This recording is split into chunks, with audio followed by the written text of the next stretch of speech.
বাংলাদেশ সেনাবাহিনী গতকাল নতুন করে অ্যাম্ফিবিয়াস লাইট ট্যাঙ্কের আরএফআই জারি করেছে।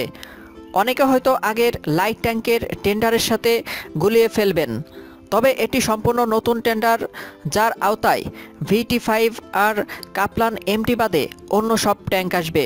2017 সালে ছাড়া লাইট ট্যাঙ্কের আরএফআই অনুসারে 3 রেজিমেন্ট অর্থাৎ 132টির মতো VT-5 বা কাপ্লান এমটি আসবে। আর নতুন অ্যাম্ফিবিয়াস ট্যাঙ্কের জন্য চাইনিজ VN-16, রাশিয়ান স্প্রুট SD বা সমকক্ষীয় ট্যাঙ্ক আসবে।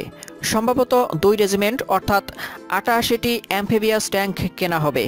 অর্থাৎ মোট 3 রেজিমেন্ট বা 132টি VT-5 বা কাপ্লান এমটি এবং 2 রেজিমেন্ট বা 88টি অ্যাম্ফিবিয়াস ট্যাঙ্ক সহ মোট 220টি ট্যাঙ্ক আসার কথা রয়েছে। আরএফআই জারি করার পরে 2 বছরের মধ্যে অর্ডার প্লেস করা হয়ে থাকে। সেই হিসাবে 2020 থেকে 21 সালের মধ্যে অ্যাম্ফিবিয়াস ট্যাঙ্কের অর্ডার দেওয়ার কথা রয়েছে। আর সব ঠিকঠাক থাকলে হয়তো এবছরই VT-5 বা কাপ্লান এমটি ট্যাঙ্কের অর্ডার দিবে সেনাবাহিনী। উল্লেখ্য যে অ্যাম্ফিবিয়াস লাইট ট্যাঙ্কগুলো সাধারণত নদীপথ অথবা জলধারে কোনো সাহায্য ছাড়াই পার হতে পারে এবং ওজনে হালকা হয় নরম মাটির এলাকায় খুব দ্রুত অভিযান পরিচালনা করতে কার্যকরী। নিউজটি ভালো লাগলে আমাদের চ্যানেলটি সাবস্ক্রাইব করতে ভুলবেন না।